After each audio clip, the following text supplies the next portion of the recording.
Good afternoon, everyone. I am Debbie Weinstein, Associate Professor of American Studies and the Interim Director of the Pembroke Center for Teaching and Research on Women at Brown.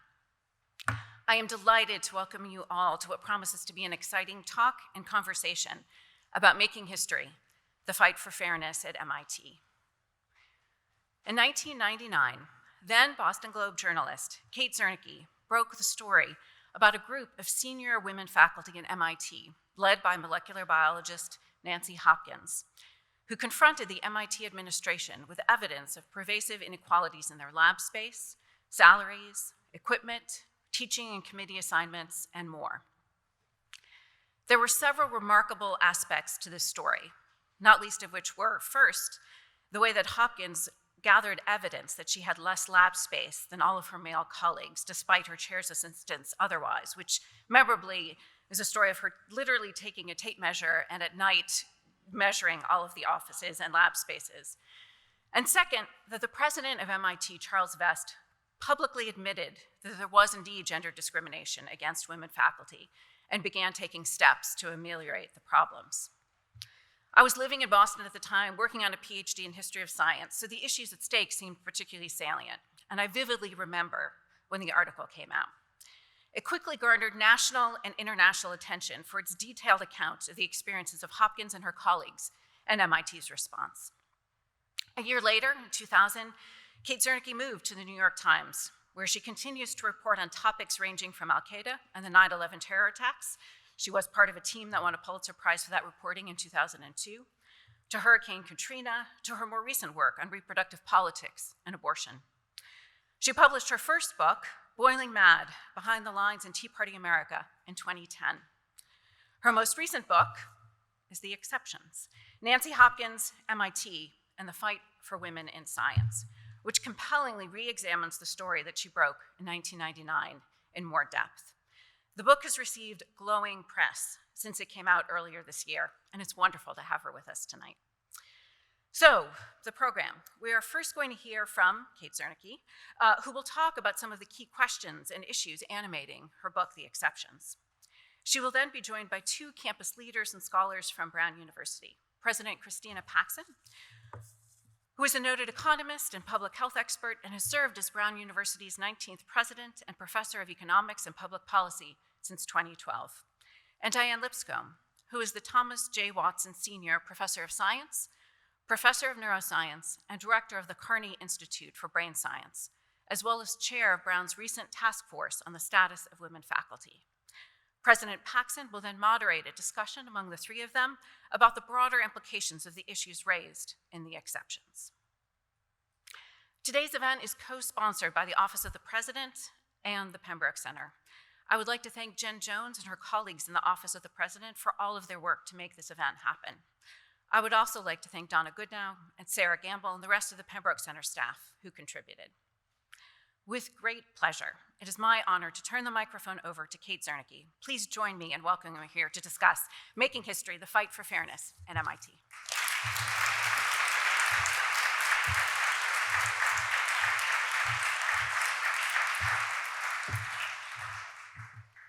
Hello, and thank you all for coming out this afternoon, and thank you so much for having me. I was telling President Paxson that my husband is a member of one of the most loyal, most energetic classes at Brown, the class of 1986.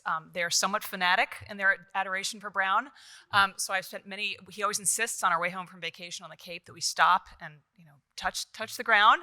I've changed diapers on the quadrangle as a result of this. My brother was a student at RISD before the RISD-Brown joint program, but I have great affection for Providence, and I'm thrilled to be here. So as Debbie said, I first encountered the story I tell in The Exceptions in March of 1999 when I was a reporter for the Boston Globe. And when I'd begun covering higher education the previous September, my father, who was a physicist, had suggested that I might do a story about the work that a woman named Millie Dresselhaus, who was a physicist at MIT and a recent president of the American Physical Society, was doing to get more women into the field. And I ignored him, because I thought the idea sounded kind of flat. It was a story, yet another story about yet another program, about yet another social problem. And it just didn't strike me as anything urgent. I knew from my father how few women there were in physics, in the labs where he worked, in the scientific meetings he attended, but I think I was inclined to think that maybe this was a problem just in physics. Because after all, we were on the cusp of a new millennium. It was 3 decades after coeducation. For 2 decades, women had made up more than half of all undergraduates on American college and university campuses. And my understanding of women's place in the world and discrimination against women and how it operated really had been shaped by the experience of my mother, who had graduated from college in 1954 and desperately wanted to go to law school, but didn't go because her father, who was a banker in Toronto, had gone to all of his lawyer friends and said, what do you think about my daughter going to law school? And they all said, well, we wouldn't hire a woman. And my mother, recognizing that this was probably the truth in 1954, decided that she wouldn't go to law school. So she went to business school, but instead of going to Harvard Business School, she went to the Radcliffe program in business administration, which is because Harvard didn't take women. And the professors from Harvard Business School would walk across the bridge at the end of the day, as she tells it, and they would teach the same classes to the women at Radcliffe. My mother had finally been allowed to go to law school in the mid-1970s when I was 7 years old. And so watching her experience, I thought, okay, the doors are open now, right? Belatedly for my mother, but certainly for me in 1999. And I had this job that I loved. I had a mentor who was a guy who seemed incredibly supportive of my work. It was fantastic. But then, as I said, in March of 1999, an editor passed along a vague tip that there was something going on with women and discrimination at MIT. And because my father had planted the seed, I called the number of the woman whose name I had been given, a molecular biologist who, as Debbie mentioned, was Nancy Hopkins. I still was not expecting much from this story because I think I would have guessed at that point, again, it's 1999, not 1959, that this was going to be some story about maybe women at MIT filing a suit alleging discrimination, that it would end up this he said, she said story and not really that satisfying. But when I called Nancy, she told me that, in fact, the president of MIT was going to admit that the university had discriminated against the women on its science faculty. And this in my business is what we call a dog bites man story. This was not what I expected. The president was making this admission, and Debbie alluded to this, because the women on the science faculty had come together and produced a report that quantified all the ways in which women were disadvantaged compared to their male colleagues at MIT. Smaller salaries, fewer grants, less lab space. And this too captivated me because, to my mind, the women had acted like the scientists they were. They'd started with a question and they'd gathered the data to make their case. It struck me as a quintessentially MIT story. When I met Nancy in her lab a couple of days later, I asked, as I often did, as I still do when I do stories, how did this all start? And she said, well, I was working with zebrafish. She's one of the first researchers in America to do that. And I needed more space for my fish tanks, and I couldn't get more space. The head of my department said I couldn't get it, even though I knew men had more space than I did. And because I'm a skeptic and I'm a reporter, I said, well, how did you know the men had more space? And she said, well, I measured. Measured? And that's what I found out about Nancy's famous tape measure. And she said, yes, I measured. With a tape measure, she said.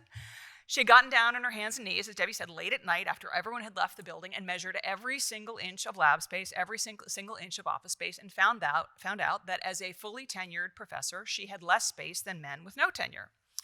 But what also grabbed my attention was the way the women described the discrimination.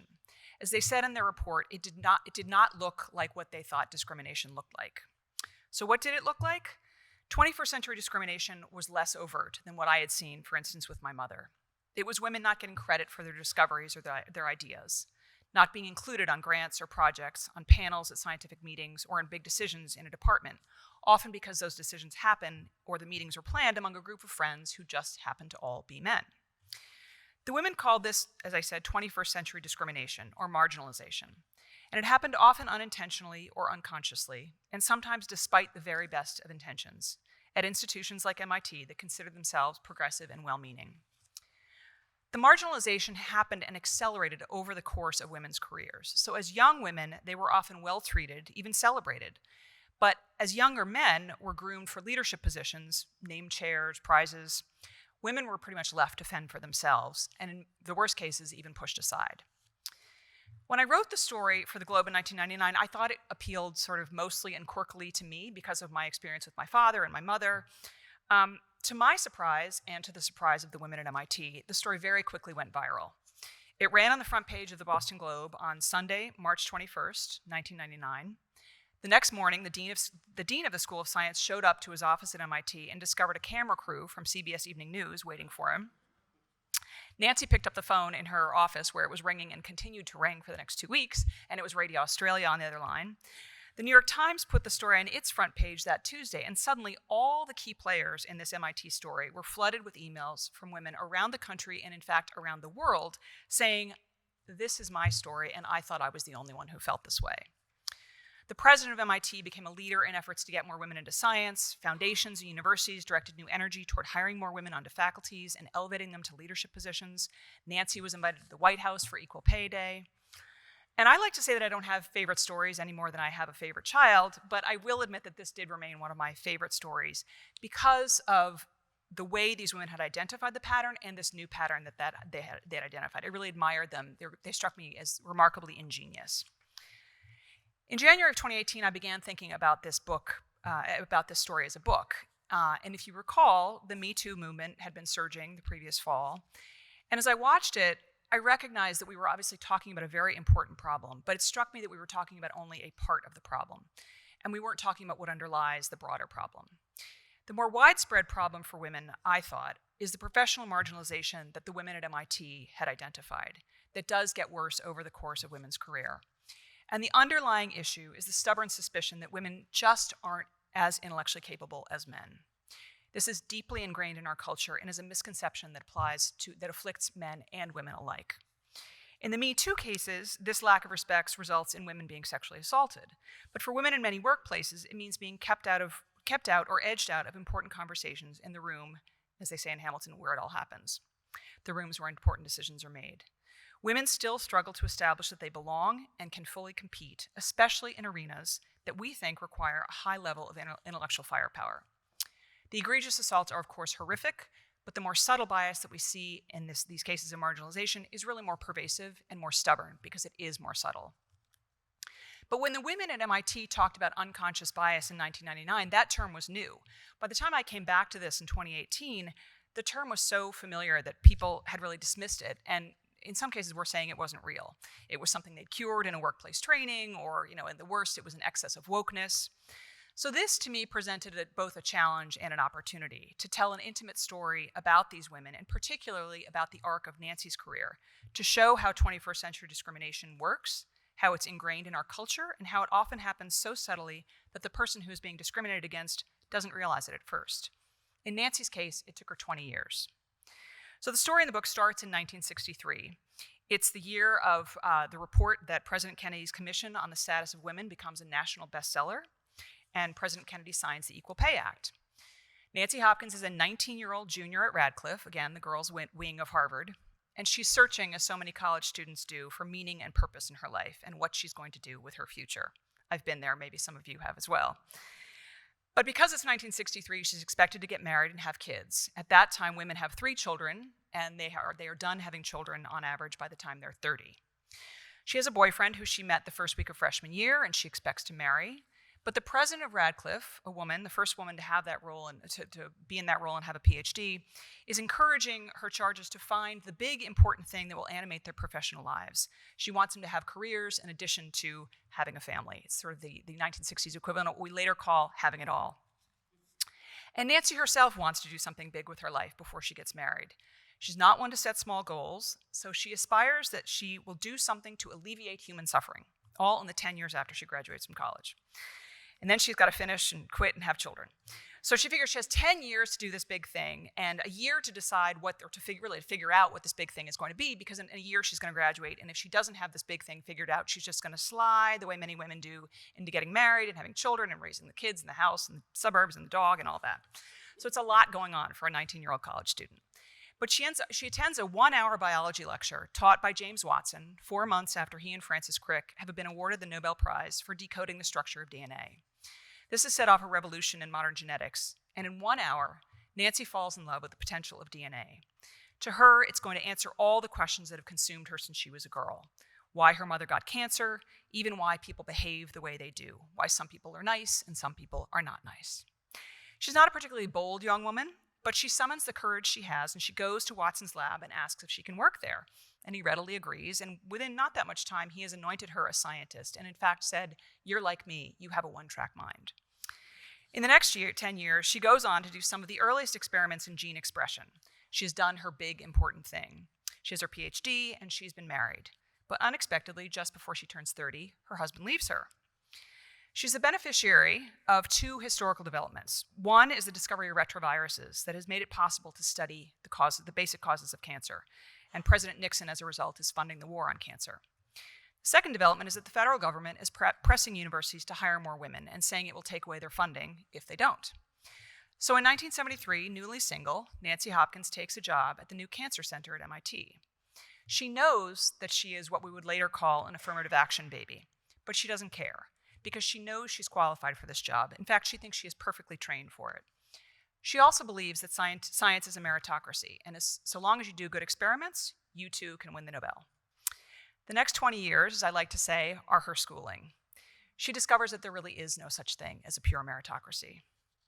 One of the reasons I think that this story is so powerful to me, and I think has been to other people, is that Nancy, like the other women at MIT, did not set out to be activists. They really just wanted to do their science. And Nancy, in particular, was not a feminist to begin with. In fact, she really went out of her way to explain what was happening to her as anything but gender discrimination. And in the beginning, her problems really were small. They weren't anything that anyone would raise their hand and be like, I'm just being discriminated against. She's the only woman on the faculty at the Cancer Center at MIT, and the UPS driver assumes she's the secretary. So she has to sign for all the packages, and the postdocs treat her like just another postdoc rather than a faculty member. So they go to her incubator and take the cells that she spent a long time creating to try to figure out how cancer tumors develop on them. And when she talks about her ideas for experiments in the weekly staff meetings, the postdocs take her ideas for experiments and make those experiments their own. But if she looks to cast blame at all, the first person she wants to blame is herself. Confident Nancy, who believed in the meritocracy, is now worrying that Nancy Hopkins is not a good enough scientist. The lab is on the 5th floor of this new cancer center at MIT, and the 5th floor is renowned for its intensity. The legend around MIT is that the lights never go out on the 5th floor. And so she thinks maybe the problem is this intensely competitive 5th floor. She moves to the 3rd floor, thinking that maybe things will be better there. And she does this even though it's going to mean that she has to run up to the 5th floor to get the equipment she needs, but she's just so desperate to get away from these problems. Then on the 3rd floor, she finds out that a man outside, who's now at Harvard Medical School, is going around the country giving talks, taking credit for one of Nancy's major discoveries, which is in fact the discovery that got her tenure. Another man who she doesn't know hears about this and comes to tell Nancy. Nancy does not realize it herself. This man is so insulted on Nancy's behalf that he makes an appointment with her to come tell her what's happening. Nancy thinks, okay, maybe the problem is cancer research, so I better just look for another field. So she changes fields. She goes into developmental biology, which has the advantage of being a field that is dominated by women at the top. So when you go to developmental biology conferences, it's really, you look at the dais and it's mostly women. Nancy thinks of this as an experiment. Will science be better for women in a field that is led by women? This is when she figures out that she can't get the same space as men do. As I said, she measures late at night and figures out that she has less space than these men without tenure. And in trying to solve the problem of not as much space as the men, she also discovers that she's underpaid relative to men. Just as it appears that someone within the MIT administration might actually be able to help her fix this problem, the space problem, there's another challenge. Nancy has been asked to develop a new introductory biology class, and it's something that the department cares deeply about because it's the first time that biology, not just physics and chemistry, are going to be required for all undergraduates at MIT. So Nancy develops this course with a younger man who's a real phenom, and they teach it together for 3 years, and everyone is thrilled how it's going, until unexpectedly Nancy's department head calls her in and says that she's no longer going to be teaching the class. The man who teaches the class with her wants to teach it with another man. She's completely baffled. Then these two men tell her that they intend to start a company based on this course that Nancy is to help develop. They're going to sell textbooks and teaching videos, and as they tell her, they intend to make millions. This is what finally snaps Nancy's faith in the meritocracy, because she can see that her teaching ratings are some of the highest in the department. The department head even writes on the top of her rating of her student evaluations, "Great job," because everyone knows that Nancy is doing a great job. This is not a problem of Nancy Hopkins is failing. After many months of trying to work out this problem, she resolves that she's not going to get the course back. But because she's so heartbroken and so disappointed, she writes a letter to the president of the university saying that she believes there's discrimination in salaries and course assignments, and she thinks he'll want to do something about it. But she gets cold feet before she sends the letter, and she worries again that really the problem is that she's not a good enough scientist. So she shows it to another woman in the biology department, a woman she doesn't know well, but has real respect for, because this woman, Mary Lou Pardue, was the first woman at MIT to be elected to the National Academy of Sciences. And they go out to lunch, and Nancy shows her letter to Mary Lou, and Mary Lou reads it over the table, and she takes what to Nancy feels like an incredible amount of time to read this letter, and Nancy is sitting there again thinking, oh my God, she's going to tell me I'm not good enough. And lo and behold, Mary Lou looks up and says, I'd like to sign this letter, and I think we should go see the president, because I've long thought that there's a problem for women in this department, especially senior women. And Nancy is so thrilled to have one other person who feels the same way that she really sort of can't believe her luck. But then, here's the really important moment. She says, do you think there might be other women who feel this way? And so they set out to find out, but they think they can't possibly talk to every woman at MIT, right? Because there must be so many of them. So they think, okay, we'll just start with the women in the School of Science. So they go back to a third biologist in the department, and they pull down the course catalog to see, to write down the names of all the women in the School of Science, because they really don't know. And they go through the course catalog, and that's when they figure out that in 1994, again, it's not 1954, 1994, there are 197 men with tenure at MIT and 15 women. Sorry, that's in the School of Science. 197 men, 15 women. So the women pull in 2 more women who are cross-appointed from the School of Engineering, and they survey them. And within a week, all of these women, save one, have signed on to a letter to the dean of the School of Science asking for a committee that will look into the resources afforded to men and to women and to try to determine whether there is discrepancy there and whether there is discrimination. They send this letter to the dean, and they schedule a meeting with him, and they're very worried because they're sure that mentioning discrimination has set off alarm bells, and that surely the dean has called the president, and the president has called MIT's lawyers. But when they show up to his office, in fact, he doesn't know what this meeting is about. He hasn't read their letter. He's sort of baffled, and he thinks, well, maybe they're here to talk about. He knows Nancy's had this problem with this course, and he thinks maybe that's what they're there to talk about. But the dean, there's a really incredible moment here, and really. The moment that kind of, again, apart from the lunch with Mary Lou, this moment really changes everything for these women. Because the dean, who's a physicist named Bob Bergeneau, describes what happens in that room as the kind of rare epiphany that accompanies his most important scientific discoveries. He knew each of these, there's 6 women sitting around the table, and he knew each of them individually. He knew their stories, he knew what their history had been at MIT, he knew some of the conflicts that they'd had. But had any one of them come to him individually and explained what was going on or told him what was going on, he would have dismissed it as, it's just these set of circumstances that I already know about. But seeing these 6 women sitting around the table, all telling their story one after the other, he does what scientists do. He sees the pattern, and he thinks to himself, okay, we have a problem here. The dean ends up becoming the women's biggest ally, and they do indeed get this committee on the status of women that identifies the problem. And there are a lot of, I didn't appreciate this until I wrote the book. I think when I came back to write the book, I thought, oh yeah, MIT kind of rolled over and did the right thing. But in fact, there were a lot of pieces that had to fall together and people who had to fall in place for this to become first a report on the status of women, and then a front page story in the Boston Globe and the New York Times. But it really did become a signal moment for women in science. The National Science Foundation and other universities followed up with programs that resulted in improvements in the numbers and status of women in science. And it really did make this an issue. We were not talking about this before 1999. Again, it was clear that this was an issue that was affecting women, not just at the top universities, but really all throughout science. There are a couple of reasons why this story, one that I worried might be dismissed as sort of just about bureaucratic university process, became such a huge moment for women in science and captivated my attention so much that I would come back to write a book about it 20 years later. And the biggest reason is, of course, that the president of MIT, Chuck Vest, signed on. His quote was brief. He wrote just 2 paragraphs to introduce the women's report, but it was repeated in every account of that report. And this is what he said. I have always believed that contemporary gender discrimination within universities is part reality and part perception. True, but I now understand that reality is by far the greater part of the balance.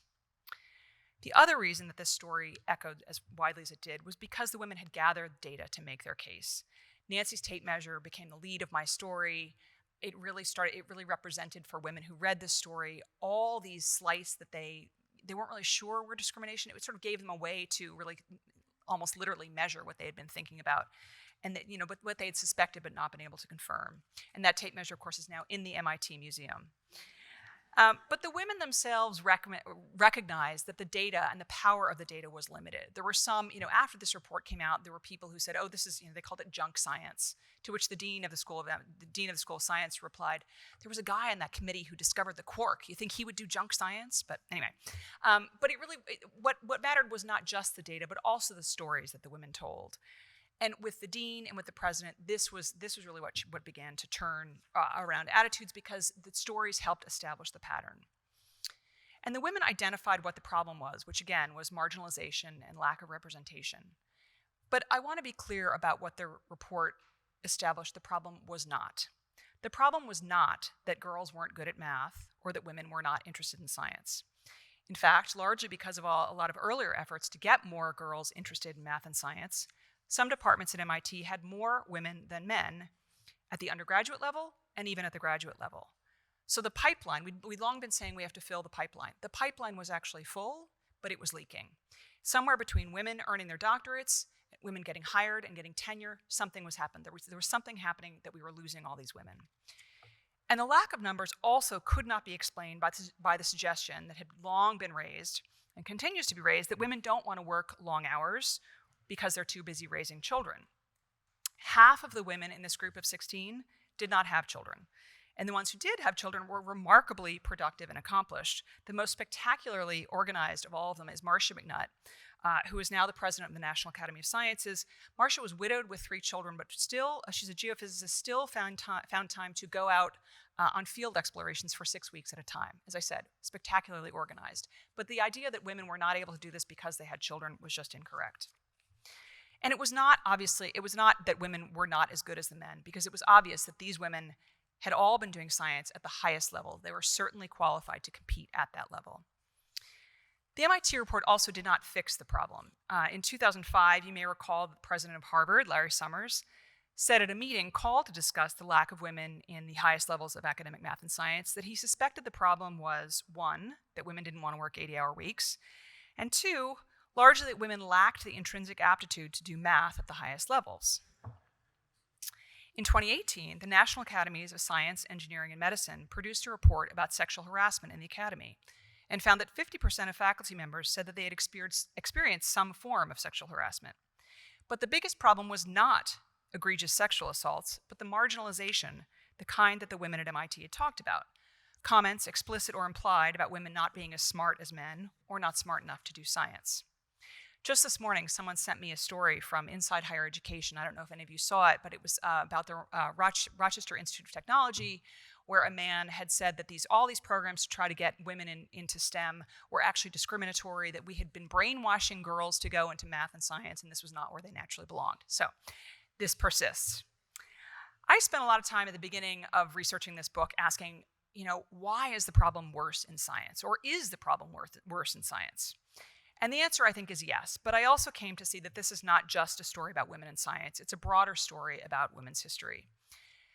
Science crystallizes the issue, though, and the challenges, because we assume that science requires some sort of raw brilliance or genius. That's men and women alike who think that. And men and women alike tend to assign the characteristics of genius to men. So one of the effects of this is that women themselves look at fields like math and physics and think, oh, I can't do that because I'm not a genius. One story from the book strikes me as perhaps more important than I realized even when I wrote it. It's in 1980 when a colleague comes to Nancy and asks her to co-teach a course on genetics. And Nancy eagerly agrees, and so her colleague says, okay, let me go talk to the department head. So he does that, and the department head says, the department head is a man who cares deeply about the quality of teaching. And he says, no, we can't do this. I know Nancy Hopkins is a great lecturer, but undergraduates will not accept scientific information from a woman at the front of a lecture hall. Rather than being outraged, and again, this is 1980, so this is the first year, actually, that the percentage of women on American college campuses outpaced the percentage of men. Nancy, rather than being outraged at this, silently thanks the department head because she thinks he spared her from what will invariably or undoubtedly be very embarrassing and horrible student evaluations. As I've told this story to audiences since the book came out, they almost invariably gasp. But I think if we're honest, we should probably ask ourselves even today, do we trust information as much when it comes from a woman at the head of a lecture hall, or in a doctor's office, a corporate boardroom, a news program? Do we trust women enough to elect one as a president? Or do we only think we can elect them to the legislatures, where they're one of many, and most of the many are still men? I call this book The Exceptions for several reasons. Most obviously, yes, these women were exceptional in their accomplishment and their determination. They were exceptional in being able to get jobs at a time when women could not get jobs in science. The exceptions also refers to what they faced and how they reacted. One of the ways that so many of these women told me they were able to keep going was to tell themselves that this was just a one-off. They could explain it by the circumstances. This was not a pattern of something that was happening to them. This was the exception, not the rule.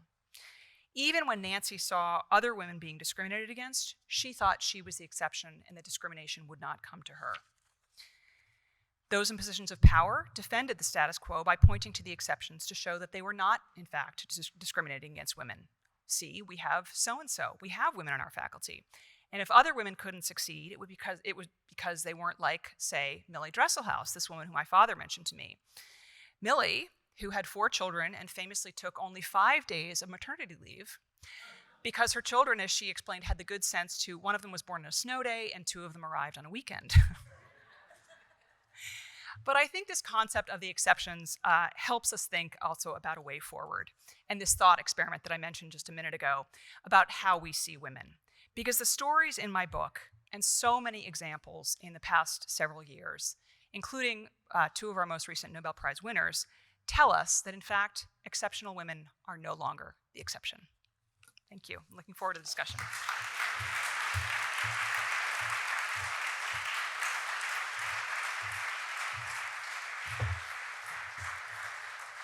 Thank you so much. So now we're going to segue into a bit of a discussion. I think everybody's been introduced, so I will sit down and we'll start for maybe 20 minutes, then we'll open it to questions from the audience. So Kate, first, thanks for coming to Brown. Thank you for having me. It's really great to so see happy you to here. be here. Yeah, and Diane, thank you so much for joining us. Thank you know, I wanted to start, just in case everybody hasn't read it, with a little brief description of the task force report on women faculty. Diane chaired that committee. The report came out last year. Phenomenal report. And, you know, when I read it, and I want to get Diane's corrections for what I say, there was some good news in it. I think, you know, lab space, tenure rates, there were areas where we didn't see gender differences that might have appeared when Nancy Hopkins was doing this work, she and her team.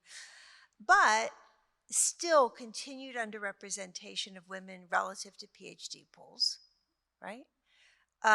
Salary differences that appear for more senior women, possibly to do with longer time to promotion from associate to full. That's something we need to dig into more, and we will this year. Concerns around climate, lack of transparency, service loads, childcare, something we'll come back to later in the discussion. So, you know, a lot of areas that we need to focus on in the coming year. And Diane, do you want to just talk a little bit about what you think are the most important takeaways from the report? Yeah, I mean, I think obviously, Chris, you hit the highlights, and I'm looking around and I see a number of members of the task force. So, thanks for being here. Hi. I mean, I think that as you said, you know, there are a few areas where we're not back in the 1960s, 70s, 80s. There's been progress, and as you said, Kate, like doors have been open, but not all of them. and I think that, you know, Chris, you highlighted the representation. I think that that's something that is mentioned over and over and over and over again. And there has been progress, but there's still this incredible low representation of women, and particularly women from underrepresented groups, of course. And that persists. And perhaps one thing that I hadn't realized, I'm not sure that most of us did when we initially looked at the data, there's been no progress in 10 years. So for me, that was quite shocking, actually. And the data are out there. Like, we have a fantastic data set, the Office of Institutional Research, and we could all have seen it if we had looked at it. But I think we kind of probably took our eyes off of this, and so that was one. And you mentioned the climate. Well, you know, I'm not sure that we could really capture the things that we heard on the task force, but, and of course you hear from individuals, but it's not an individual issue, just again, as Kate so wonderfully described, and describes really well in the book, there was so many common themes that we heard from individuals about treatment, about hostility, lack of dignity, that we were really actually, most of us were really quite taken aback by that, and I know that you were, Chris. So these are things that obviously affect individuals, but there's this common theme that we heard over and over and over again, obviously, it's common, but something I think we were all probably quite really affected by being on the task force, and I think we've all been changed by that. So I wanted to follow up on something you said, which was this idea of meritocracy. And MIT, I think, has always prided itself on being a meritocracy. I think all universities do. And yet, looking at MIT of the 1990s and probably since then, it's not a meritocracy. Right. There's a lot of bias. There's a lot of discrimination. And I have to say, I still hear shades of this argument of, gee, if we focus on diversity, we're giving up on merit, this trade-off. How do we put the trade-off to bed? And Diane, do you hear it? This is for both of you to answer, because it's very disturbing. Yeah, and so for instance, MIT is in many ways a great lab for all of this, because it really did consider itself a pure, what do they call themselves, dynamic meritocracy. MIT has never cared about legacy, they've never considered legacy in their applications.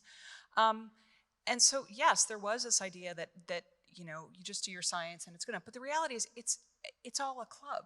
I mean, and so it matters who's putting you forward.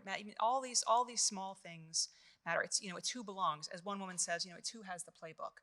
But I will say, you can really see this clearly at MIT in the early 1970s when they opened up applications to, they were trying to get more female undergraduates. And because they were not taking as many women, same with Harvard. When Harvard started taking women, they had 4 men for every 1 woman. Well, that's just the math of that is that it's going to be harder to apply as a woman because you have to, they're accepting a smaller percentage of students. So I think we've seen this over and over. But yes, it does persist. There's sort of this notion that women can't hack it. But I think also it goes to what Diane was saying, that we took our eye off the ball because we don't see the connection between all these problems. We don't see that it's the same with every marginalized group. Women of color actually have the double bind problem, right? Because they're marginalized first because they're women, and second because they're women of color. So I do think that we tend to think that we've solved the problem here and solved the problem there, and then we go on to something else rather than trying to see the commonality and understanding what we need to do to sort of understand that, yes, there is not one set of people who have a monopoly on intelligence. I mean, maybe very quickly, and I would just repeat what Kate said, but I mean, who is measuring success? I mean, who's doing the measuring, and what is merit, right? We all individually are defining that. And so it's not an exact science, and if we all think it is, fool us, because it just simply is not. And in academia, we're all judging each other, like peer review. What does that mean? And so, that's why we have committees. It's why you look at the person as a whole. It's why you make judgments. We don't count, we shouldn't. If we do, then we shouldn't. But we don't count numbers of papers. You look at quality of the scholarship and quality of the research. So I just think it's a fallacy to start talking about meritocracy, and it's thrown around as if, almost like justification for the lack of diversity, which I think is completely tragic, and so very misused term. And I think one of the problems is that we do talk about this as though it's a zero-sum game, right? Like there are only a limited number of places. There are only a number of limited places where universities, for instance, where people want to get a job. God forbid you would go to a second-tier school. I think that is part of the problem. So one, sorry, need my microphone. So one of the things I really loved about the book was seeing Nancy shift from being just a pure scientist. All she wanted to do was her scientist. Right. And she was kind of put into the position of becoming a leader, an advocate, things that she hadn't really intended to be. And you talked about the dean of science and how he was a big supporter. He insisted that men serve on the committee. And the reason was that male members had value, quote, because they understood how the system worked in a way none of the women could, because no women had ever led a department. And I thought, okay, this is great. I mean, there's a real chicken and egg problem here where the women are trying to advocate for change that will let them be leaders, and yet because they're not leaders, they can't be effective in advocating for the change. So how do you feel that that cycle got broken at MIT? And Diane, you're a leader here. How do you see how we can develop more opportunities for women to become leaders in the university? So I will defer to Diane as definitely the expert on other than MIT, but what MIT is really striking right now. MIT is now led by women. So it's now not true that there's now a male head of the corporation, but a few months ago there was a female head of the corporation, female president, female chancellor, female director of research who sits on the Brown board, Maria Zuber. What else? Female dean of engineering. School of Engineering is really kind of the best way to sum up how they did this, which is that after the report in the School of Science, Chuck Vest, the president of MIT, had every other school at MIT, there are 5 schools, had all the other 4 schools do similar reports. The dean of engineering, who was a man, did the report in that school, and he started to change it by saying, I'm not going to let you do that thing with job searches anymore, where you go out and you tell me, we've done a national search, and we've looked high and low, and the only person we can find to fill this job is a guy, but he's so great, and if we don't hire him, he's going to go to Harvard. He's like, don't do that anymore. Stop doing that. If you bring me a pool of applicants that doesn't include people of color, women, I'm going to send you back to find more people. Don't tell me you can't find these people. They are out there. And as a result, the School of Engineering has 8 departments, and last year there were 5 of those departments were led by women. I believe that the faculty of engineering is 40% women at MIT. But in any case, so 5 department heads out of 8. Now there are only 4 because one of those women has gone on to be I can't remember if she's provost now or chancellor, but she was provost and now she's become chancellor, Cindy Barnhart. So MIT has not fallen apart because it is led by women. It's just like, it's quite remarkable. Amazing. Yeah, that's interesting. So, I mean, I think that, yeah, I mean, I think it's about choice as well. I mean, I don't want to repeat the same points, but just to say, have those opportunities for women who want to pursue them. But, counter to that, of course, is that one has to pursue one's scholarship and research as well. And so it shouldn't be the only track. And I know that you're not saying that, Chris, but I think it's worth pointing out. And then, of course, the tax on underrepresented groups in particular, looking at Sylvia, and like this sense of like, you need representation. We all want representation. You have better decisions. You make better decisions. But there is a tax. And so if you're a woman, so you're being called on very constantly to serve on various review panels. Now, I think most of us want to do it, and we feel that that's really critically important. But I really feel for the earlier stage scientists, it's really important to protect them, to make sure that they continue their scholarship. And it was just so wonderful, again, Kate, in your book, like reading about the passion that drove most of the scientists into the field. It was like, discovery, being in the lab. I mean, it's just like so exciting. And you just want to be able to make sure that everybody, regardless of gender or sex, race, can be the best person they can be within the environment that they're in. And so I think it's a lot about choice and then supporting people who make the decision or decide that they want to go into leadership. I think we really have to think about what gets lost, right? Like what are we missing out on when Nancy Hopkins has to spend so much of her time measuring lab space? I mean, it's funny to talk about the tape measure, but it's also kind of tragic.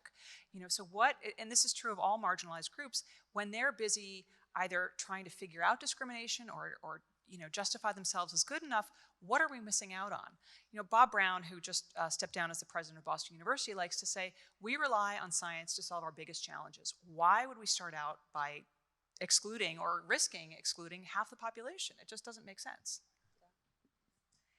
So I just have a couple more questions. I know there's going to be a lot from the audience, and I do want to talk about families and children and science. And I think there's a line in the book I love, and it was a letter that Nancy wrote to Jim Crick. And she said, I think if you're going to be any kind of a reasonable wife, that marriage would probably put an end to really serious science. She said this early in her career. But, it's sort of a running theme, especially earlier in the book. And, to my mind, that brings up the issue of childcare. Yeah. And that's something the task force focused on. I don't know, Diane, if you want to say anything about how important that is to making sure that women can be fully successful. And men, too. Huge. Huge. Looking at Beth and Janet. I mean, of course it's huge. And I mean, maybe I'll just recount one little thing because it's, but it was quite interesting. At one point, so childcare, yes. I mean, I think where most of us who've been in this business of childcare, all of my salary went to childcare. All of it. It's gone. So that's one thing that I think is just, it's just you do this, like you have to have childcare. Very little in the state of Rhode Island, I think, as we know. There's not really great infant care in particular.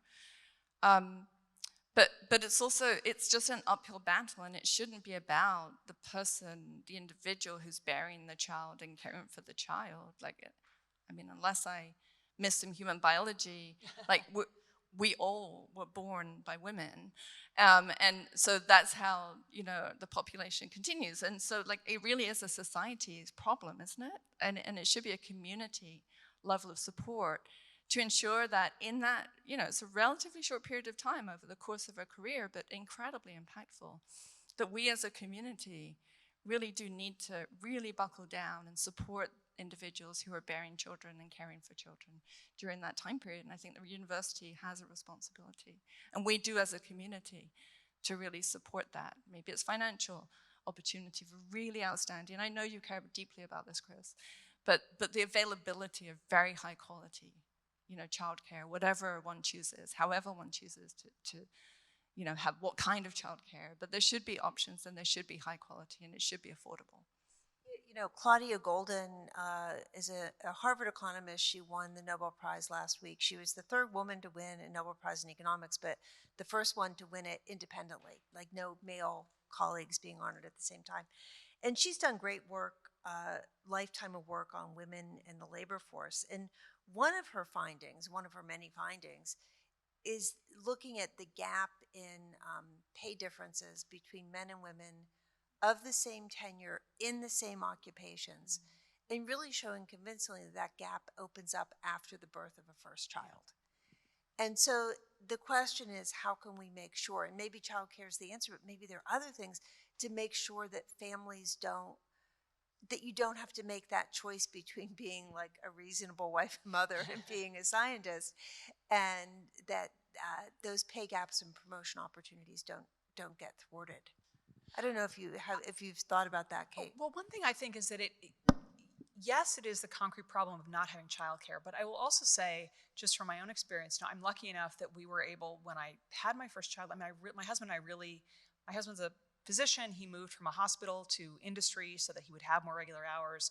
We hired a babysitter who came to the house and took care of the kids, was really flexible. My parents would, who lived 2 hours away, would drop everything and come take care of my kids if I got into a bind. It was really, I had an extraordinarily good situation. But at the same time, that is when, honestly, I had done the story about these women at MIT when I was 30, and I should have learned from their example that things were going to open up, or not really, they're going to narrow over the course of my career, but I did not see it until I had kids. And it really was in these subtle, I remember I was covering politics, and I was on the plane with Sarah Palin, and I was coming back from the vice presidential debate in St. Louis, and I was saying to a boss, I was actually on a plane with the boss, saying, I'm writing these stories lately, and I'm just noticing that they kind of keep getting, condensed into someone else's version of a story. And he said, yeah, I noticed that, I was asking someone, and they said that the problem was that you couldn't travel. And I was like, but I'm on the plane, of course I'm traveling. And I really felt like I'd done all of what I could do. But, another example, I could go on and on and on, but, another example, I had a part of an assignment taken away from me, and I objected to it. And the person said, well, I just assumed you wouldn't be interested. And I knew what and this is a woman who said this to me, I knew what she meant, which was that assignment would require ultimately a lot of travel, and she assumed that I'd want to be home with my kids. I saw, who was it? It was Jamie Dimon a couple of years ago saying, I think he was at Davos, and he was saying, I've come to realize that we can't assume that women can't travel. We have to ask them. And I was like, yes, Jamie Dimon, we do. Well done. So I think it's attitude as well as the very important concrete things like childcare. Yeah. So I guess one more thing I wanted to focus on, and this is a harder problem. I mean, it's easy to fix, not easy, but it's fixable. Things like you show me a tape measure and you show me that lab space is less, and that's a concrete problem. We can tackle that. Salary differences, we can fix that. But what the task force report reveals are problems of culture and behavior, getting at some of the things you were just talking about. And those are harder. And so I guess, maybe it's an amorphous question. It's very unsettling, but, do you see progress on this front over time? How do we address this? What do we do? Because it's just squishier. Yeah, that's not easy. Yeah, okay. Look, I mean, I think I'm going to be super vague, but going back to community, if you're talking about culture, climate and culture, I think that when you come into a community again, like we have a code of conduct at Brown. It's not read. People don't take it seriously. But if you read it, it's our values. I mean, it really is. When we read it a number of times, I said, "Oh, that captures everything that one would want in a community that cares deeply about each other and cares about diversity." But it's not something I think that we talk about. Another piece just coming to mind is like if you, I mean, we've all been in meetings where someone has said something and we've thought, "Oh, that's kind of not okay." Mm-hmm. We have to speak up. And it shouldn't be the person who's the target of that comment. It should be all of us. It should be everybody. And you kind of want those things to just disappear because, well, okay, it's like 5 to 5, and we want to get out of the room, and this person is going to be argument. But like, it really is incumbent on all of us to say something, because I think that's where change comes from, and that's where culture starts to shift. And you put yourself in someone else's shoes. And I think that it's not clever, but I really feel that it is very much about, talking, conversation, but appreciating and thinking about others and speaking up. I think I've come to see it as tied into the whole question of representation, and that it really is a matter of numbers. Two things. One, I used to cover K through 12 education, and one of the debates that people talked about there was, does it matter whether, for instance, a black child has a black teacher or a male child has a male teacher? And the numbers, I think when I left the question, the data was sort of unclear. But I actually think in this case, I think numbers really do matter, and that part of it is just getting more women. So I'll give you an example from journalism, which is that the sort of epitome of what a New York Times reporter is supposed to be able to do is called the lead-all, right? So it's the lead story, it's the main story, it wraps in all the developments. So the president said this, and in Egypt there was this, and in Putin said this, like all the developments. Those stories, if you look at them, even as journalism has opened up to women, those stories have been the province of men.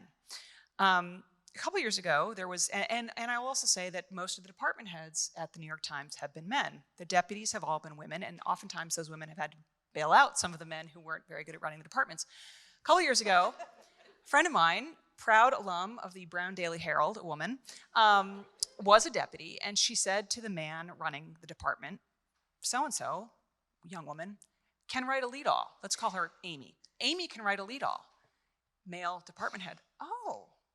So Amy gets to write the lead-all. Well, lo and behold, Amy turns out to be writing lead-alls about COVID and ends up being on the Pulitzer team that, the team that wins the Pulitzer coverage of COVID.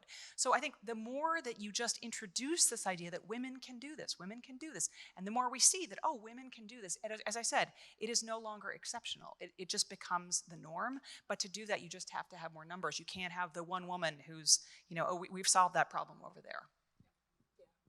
Good, thank you.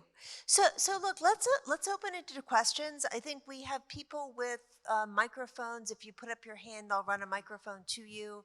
We want to use the microphones because we're streaming and people can't hear unless you do that. So please, questions.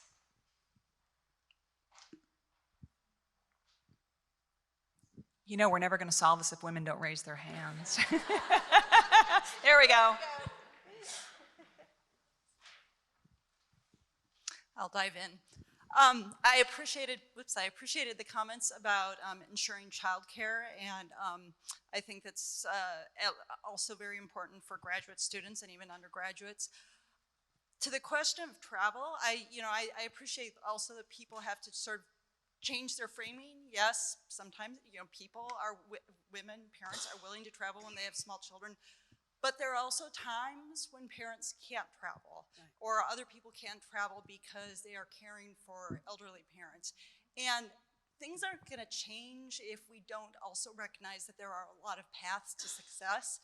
And sometimes, accepting that the person who is really gifted and can offer a lot might not be the person who's out there, like visibly go-getting all the time. That's not a word, but all the time. Anyway, comment, not a question, but thank you. But this raises a point which I think actually, and I'm sure there are probably economists in this room who can answer this better than I. My sense is that COVID actually did begin to open this up for some of us because, if only because men were at home working and like, oh, I actually like the flexibility this offers. I do think that we are starting to see different patterns of success. I agree with you. We are nowhere near where we need to be, but I do think we're starting on that. Yeah, and I thank you for mentioning students, and we were referring to the task force, which was focused on faculty, but exactly, and staff and the whole community at Brown, and some individuals at Brown are working 2-3 jobs, right? I mean, it is very, very difficult. It also reminds me to really make the point, Chris mentioned this at the beginning of her comments about representation. So, as we all know, there's an incredible fall off in terms of the representation of women and underrepresented groups who are applying for positions, but the numbers start very high. For many, many years in biology, certainly in biology and medicine, life sciences, the majority PhD earners are women. And still it's 1 in 3 on the faculty and 1 in 4 at full professor level. So, one has to think about why is that fall off, and it isn't just, it's not just childbearing and caring, but there are a number of other challenges there, a number of barriers, but we really need to think very, very hard, again, as an academic community and a community of a number of individuals, staff and students and people who really care for our community here. What do they need too? And childcare is huge, certainly there, but also elderly care. And we talked about that a lot, and thank you for mentioning that too on the committee. Now the hands are coming up. Good. I don't know who to. Suzanne, why don't you go next? Right here? Oh, yeah, I know. You need a mic. No, you need a mic, or else it won't go in the live stream. Oh, okay. So thank you for your talk. This was, really interesting, and I just very quickly also want to put a plug in for childcare for everybody on, in this community, because I cannot see how we can function well without it. My question has to do with women in leadership, and I always think of that sort of parenthesis service. And the relationship between leadership and service for women, I think, is really, really complicated, because when women find themselves in leadership positions, at least, like say here at Brown, I find myself at least often being sort of delegated, or seen by male colleagues as a kind of executive secretary. And that's really complicated. And so, I mean, there is a push also by women not to go into those positions precisely because of that problem. And we do way more service. Right. Well, certainly at MIT, one of the reasons, even at 10 years after this report came out, when there were committees, and because there were so few women, the same pool of women were called on over and over again. One of the most interesting things to me about the report was that it looked at work done outside regular, so committee work, outside work. The men were, in most cases, being paid for it. Women were doing it unpaid. So, I think, again, there's something we can change there. So, maybe women stand up and insist that they want to be paid. But yeah, I do think that the burden, again, until the numbers increase, we are going to have to keep going back to the same women. And I can understand why those women would feel like they would rather be doing their science or whatever their field is. Diane, you talk about that in the task force report, and that's true for women and also, I think, members of all underrepresented groups, in really trying to have a better system for quantifying, measuring in a systematic way. Yeah, and way at the beginning, you and I talked about this, if you remember. It was something that Chris pointed out. We were talking about how do you capture service, and what does get captured and what doesn't get captured. And I think many of us certainly appreciate that a lot of the service is not captured anywhere. So that's number one. And then two, then it just becomes like this kind of disorganized reporting in. And so they really need, and of course numbers matters, like to see trends. And I think that's something that could certainly be taken on and done far better with an agreement around what is service and capturing all of those as many activities as possible that one can have documented. Yeah. Yes, right here. Thank you. My name is Nadia Ali, and so I'm wondering if you could sort of reflect a bit on what I perceive to be a paradox. On one hand, actually, we have greater numbers across the board. On the other hand, I think we're at this really, at this sort of historical moment where cross-culturally, in different contexts, we see this very strong anti-gender, anti-feminist backlash. Some have called it, a friend of mine has called it masculinist restoration.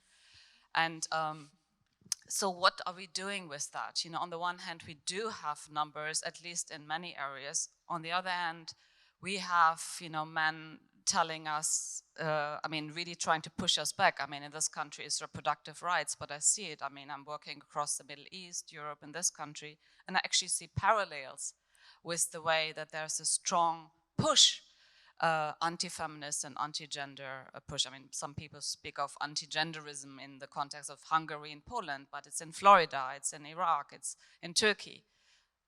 How do we explain that, and what do we do about that? What do we, women who are in positions of leadership, education, how do we deal with this moment? Yeah, I think that's hard, and the end part of your question, why should it fall to women to fix the problem, right? But I do think I do think it's what I said in my remarks, which is that underlying all this problem is the sense that women are not intellectually capable of making these important decisions, of even making decisions over their own lives. As Debbie said when she introduced me, I've been covering reproductive rights in this country. If you look at polling, it's incredible. Some phenomenally high percentage of people answer yes to or agree with the idea that there are many irresponsible women who will choose to have an abortion right up until the time the baby is born. Now, think about it. There are less than 1% of all abortions. We're not going to get into a discussion on abortion. There are less than 1% of all abortions that happen in the last, after something like 22 weeks, 26 weeks. There are not many women who are doing this. Most of the women who do it, it's because they've had a horrible fetal diagnosis. But the notion that these women are irresponsible and that so many people log on to this idea is really startling to me. How do we change that? I don't know. I keep going back to numbers and just showing people that women are doing these things. But I just think there's a fundamental, there's a reactionary sentiment and a fundamental concern that women, that we can't trust women to make these big decisions, even for themselves. It's not a solution for you. I'm sorry. I wish I could offer one. It's kind of depressing. It is Yeah. depressing. It's really Yeah. depressing. Yeah. Good question. I don't know if I'm picking right here in this row, right here, please. And then I'm going to start going. No, one back. And then I'm going to start going to the back of the room. Hi, thank you so much for this conversation. I'm struck by thinking about the timeline that you kind of mentioned around 1999 to this moment, and how our relationships have shifted so much with where discourses are happening publicly, just thinking about Me Too and Twitter and social media. So I wondered if you could reflect a little bit. I'm thinking about like the public discourse around this, like the lay person who's maybe not recognizing that these issues directly affect their mobility through their workspaces. Where you think those conversations can happen or have an impact now, especially with eroded faith in social media and kind of bifurcation there and polarization, just maybe projecting forward a little bit into what some of the new spaces might be where we can have some of these dialogues in a public context, because I very much feel like it's really difficult to change someone's mind right now. Thank you. Yeah, that is definitely true. I was telling President Paxson earlier that originally I was going to make the last chapter of my book this, what I call L'Affaire Larry Summers, right? So when Larry Summers gets up and says this about women in science. And my editor said, don't do that because we want to end on a high note. So we didn't, but I put it in the epilogue. But as a result, I have this chapter that I wrote out and I had to research it. And even though, obviously I lived through it, I was a reporter through it, I remembered, I had forgotten how many people came out in 2005 and said, Larry Summers is just asking a question, and they accused Nancy of quashing academic freedom. And okay, that's fine, and Larry Summers can have his academic freedom, but we also need to recognize that study after study after study has shown that, in fact, there is not a huge discrepancy between men and women. There is greater discrepancy among men and among women than there is between men and women in math scores.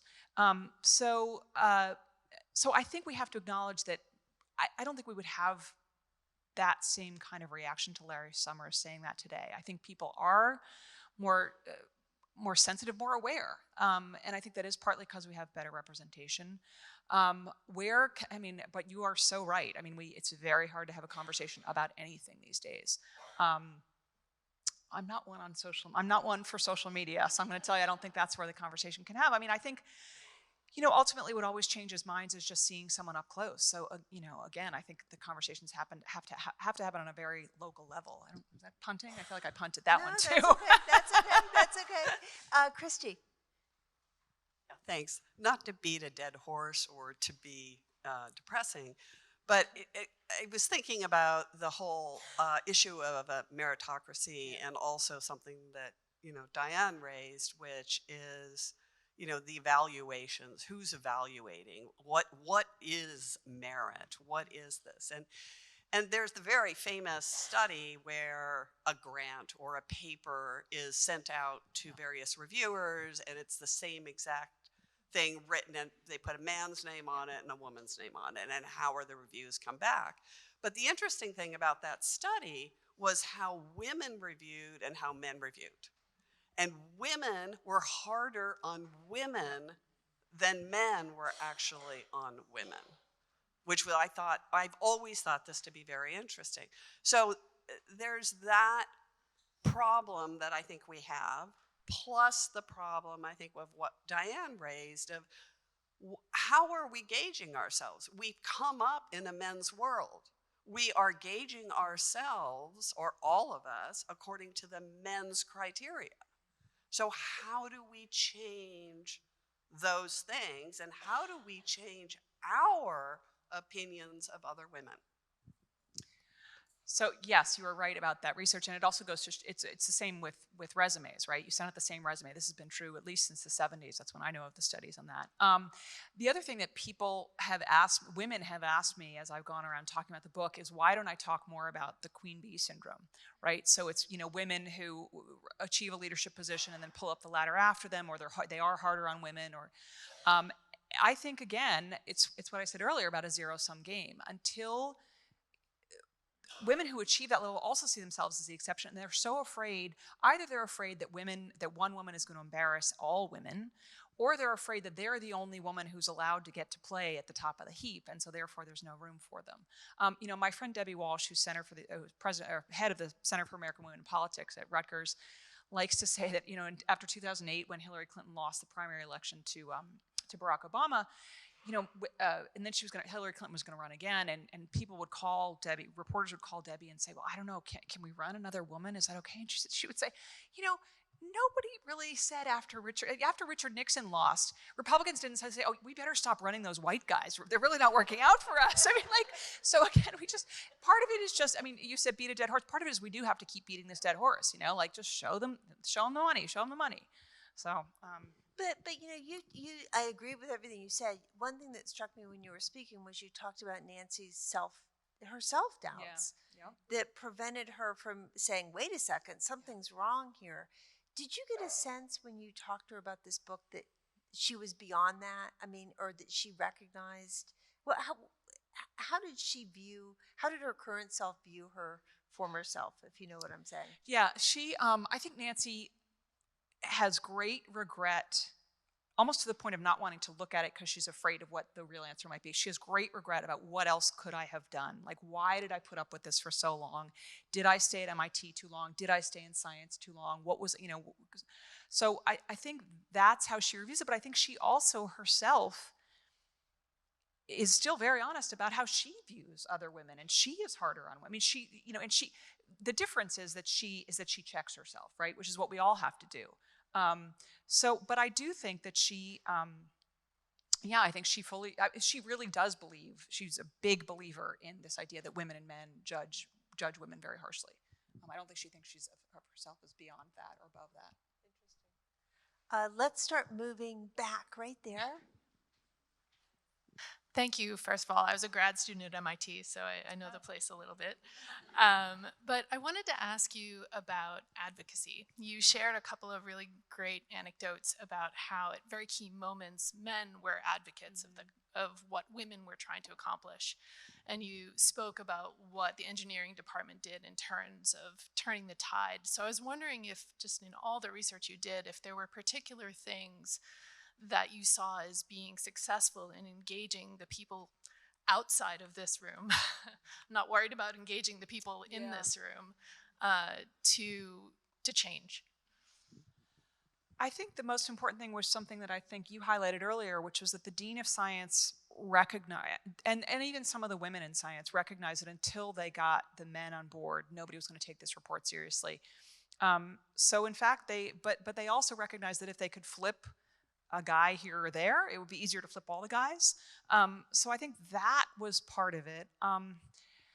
How do we engage? I think you just have to keep talking about it. I was saying thank you to all the men who came today, this evening. And I was saying I've had audiences where there's just one man, and I just think, I just kind of wonder why he came. And then I think, no, why aren't there more of him? I do think that in a strange way, it helps to talk about what the previous question mentioned, which is this idea that we all do this, right? This is something that is in our culture. It's not a matter of bad men. One of the things Nancy was very worried about, these men are her colleagues. She's known them since she was in her 20s, many of them. She did not want, and it was the time around the report was remarkably painful for a lot of people, for her included, because she was turning against people who she'd known her entire professional life. And so one of the things that she said to me about the book, she trusted me to do it because I was a reporter for the New York Times, and she felt that meant I would and I promised to talk to these men and get their side of the story, because she wanted that kind of book. And she paid me a great compliment after the book came out, which is that she said, I didn't understand my life until I read your book. And what she meant by that was that the book really puts in context. She's remarkably positioned in history, just because she starts out in 1963 for all the developments I mentioned, the President's Commission on the Status of Women, 1973, affirmative action. But when you read the book, you just see that everyone's kind of acting according to the role that the culture laid out for them, right? So it's not that these men had some animus toward Nancy Hopkins. They were just doing what they'd been brought up in science to do. So yes, we do have to start changing some of our procedures. I think, to go to a previous question, what do we do to change the model? I mean, I think some of the things just mean having women in leadership. And, you know, I have a boss right now who leaves at 5 o'clock many days because she has to go pick up her kid, and that has become normal. You know, you don't have your meetings from 4 to 6 or, you know, whatever. You know, there are many examples of small tweaks that people can make. And I think those small tweaks can, again, add up to larger solutions. I mean, I would just add really quickly, I do think that the conversations that, again, that we've been having that was really precipitated by the DAP process on campus have been incredibly important. And I think that conversations that are reactions to something that's happened that people aren't happy about tend not to go well. And it's not a point of, well, let's just think about this as a community, because there's always someone who's feeling, you know, or maybe they should have done that, or they're kind of the target or the object of the discussion. It really, the really productive discussions have to happen as well in moments when everybody is just like participating and thinking very deeply. And it isn't anyone's fault. I love that Christy mentioned, you know, implicit bias, because I mean, I think that that's a normalizing thing. And you know, those of you who haven't taken the little test, I think that came out of MIT. I mean, take it, because, boy, like, we all have biases. And so I think that that's important to recognize.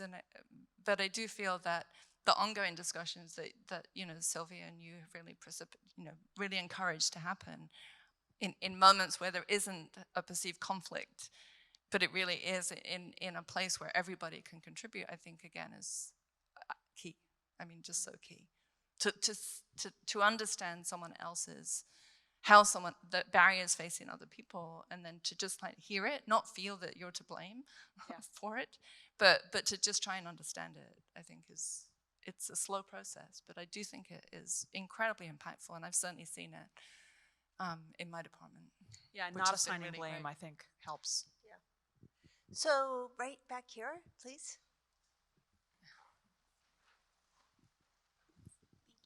Thank you, and thank you so much for the wonderful talk. I wanted to speak more on this theme of internalized bias and misogyny. I feel like every day we either hear or participate in denigrating women in power, women who are trying to get degrees and make change in the world.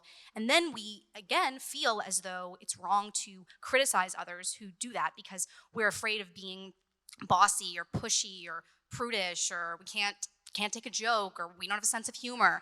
And I want to know, number one, but I also recognize that just every day saying, hey, I think that's sexist, I think that's misogynistic, don't say that, is not the most impactful thing, because that's just one person, it's just one example, or one data point, millions and millions of data points a day. So how do we speak up in a more impactful way? And how do we get over this internalized misogyny that keeps us from saying something, or that maybe makes us participate in a culture that hurts women?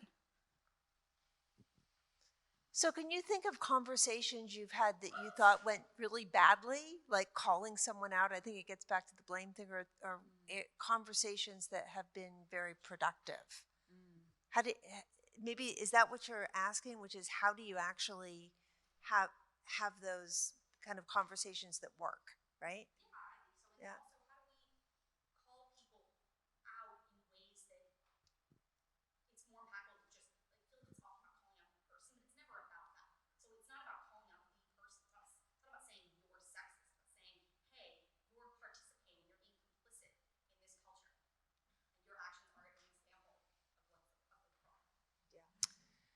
Yeah, I mean, I'll tell you, I'm very curious to hear about what Diane says, because you've just done this committee report. But I will tell you, even going out and doing these talks, that there's part of me, so some part of me feels like I have to, women will come to me, I'm like, oh my God, your book was agonizing, and I'm like, thank you. But then there's the other part of me where it's like, oh my God, I'm going out to complain about women again, and I have to raise these. It's like, oh my God, it's so exhausting, and I'm whining, So I do this, right?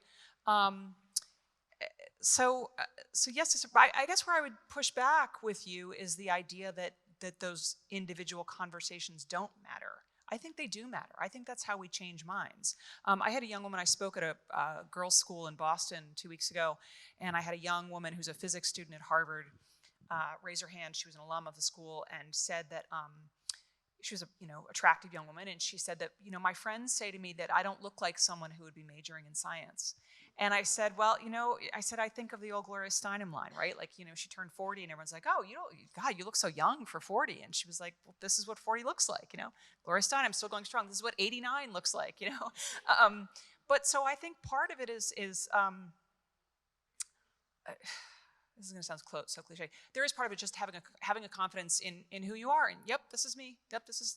But I really would push back on those conversations. I'm very curious to hear what you say, because I think when you have the conversations and you do not assign blame and you show people that this is a pattern that we all fall into, it's easier for people to understand, and you do start to open their eyes, and they start to perform the thought experiment I said, which is, would you be thinking, this person in front of you who's giving you information, would you be thinking differently if it were a woman? So I think small effects. Yeah, I mean, again, you spoke so eloquently, so yeah. Doing what you just did, I think is brilliant. I think there's degrees. I mean, I think we all assess situations, and we all assess, what would be the most productive thing that we could do. but if something is so egregious, just as I said earlier on, you have to call it out. You just have to. I mean, that's our responsibility. I have, as we all, I'm sure, have, I've actually talked to people after a meeting and said, and I know that I tend to do this, and so I'm just gonna, but it's like, you talk over me. And they said, yeah, no, I don't. And I was like, actually, you do. It was a good friend of mine. And then in the next meeting, they realized that they did. And then they came to me afterwards and said, I do. Yeah. And I was like, I know you do, and I do it, but I'm just saying, like, you do it more than I do.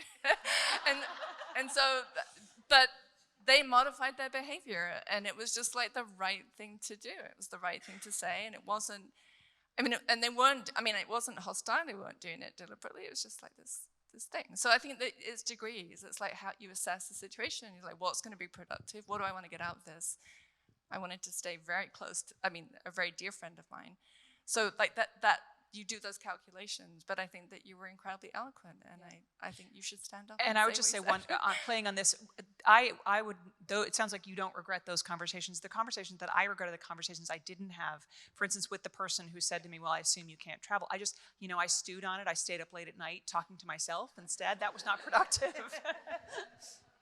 Yeah, but I do think sometimes when people are in different power relations, it's very hard to say to your boss, your boss's boss, you're doing something wrong. Yeah. And then you have to find other people in the organization who can do that for you, because you just can't. That's smart. Always do it. Yeah. Where am I? I think we have somebody way in the back who has had her hand up for a while. It's harder to see on a flat floor, so. Yeah, don't worry, thank you. About that internalizing those ideas, one thing that really struck me when you talked was how Nancy was first blaming herself rather than the system. And more on like your experience talking to women, or in your career in general, what advice would you give me or give us in how to notice when it's not us but the system? How to notice, you said? How do you not fall into the trap of thinking it's all you and not? Oh.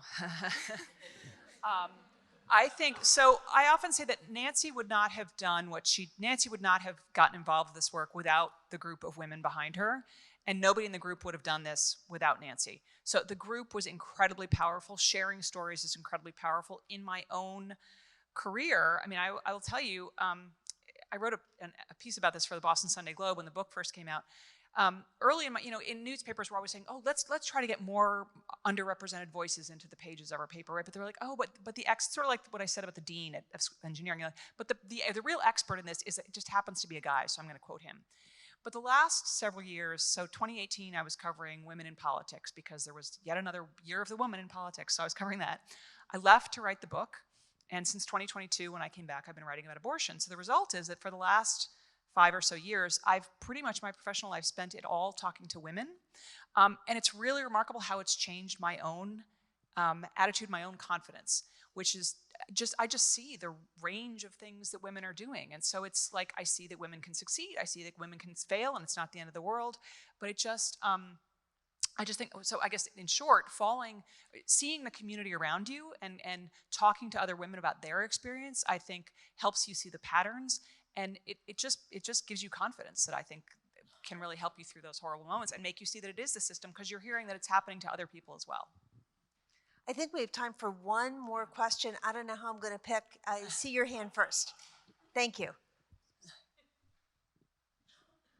Thank you. So I remember you mentioned that sometimes these sort of discrepancies in how women are treated don't show up until they're sort of later in their careers. And so how do like young women find a workplace that's going to continue to support them throughout their careers? And how do women who are sort of like already advanced or already in those like later positions, like higher positions, toe the line between being honest with women who are maybe applying to those jobs about what their experiences are and like not scaring them off? Any advice? I don't know. I thought that was a question for Chris. Yeah. But yeah. No, I think it's hard. I mean, look, I came up in a field, economics, that was very male dominated. I showed up at Princeton as an assistant professor. There were 2 other women assistant professors in my first year there. They both quit. And they left because it was they were very open. It was a very hostile environment. So that was kind of tough. But you know, I hung in there and was able to, you know, work on recruiting other women to the department. It's a very different place now. So you have to be honest with people, but you have to be there to support them if you bring them in. That's really important. I don't know if that answers your question, but it can be hard if you're in an organization and you're trying to build it from within, because you do it solo for a while, and then you have friends, and then you build more friends. Yeah. You know, one of my best experiences actually at Princeton was serving on, after the MIT task force, Shirley Tillman, who was president of Princeton, said Princeton needs to have one of these too. And so she established a task force for women in science. And the group started, it was mainly women, some men, and they realized they needed a social scientist. So I got brought in to be the woman on that task force. And it was amazing because I got to know 8 or 9, 10 fabulous women at the university who I wouldn't have known otherwise. So I think your point about making those connections is so important. Any last words? I don't want to finish this. This is about you. No, I would say that's true. I mean, I really do think, again, I feel a little bit, yes, I come and I complain, but I also feel sometimes like I'm being too Pollyannish, but the answer to all of these questions is some version of that, which is just, you have to make the connections, you have to stand up for yourself, you have to, and I recognize that standing up for yourself sounds like a very hard thing to do, but just be yourself, show the breadth and the depth of what women are doing. That is really, as I said, that is the only way we will see that exceptional women are not the exception. So, anyway, thank you for having me. Thank you.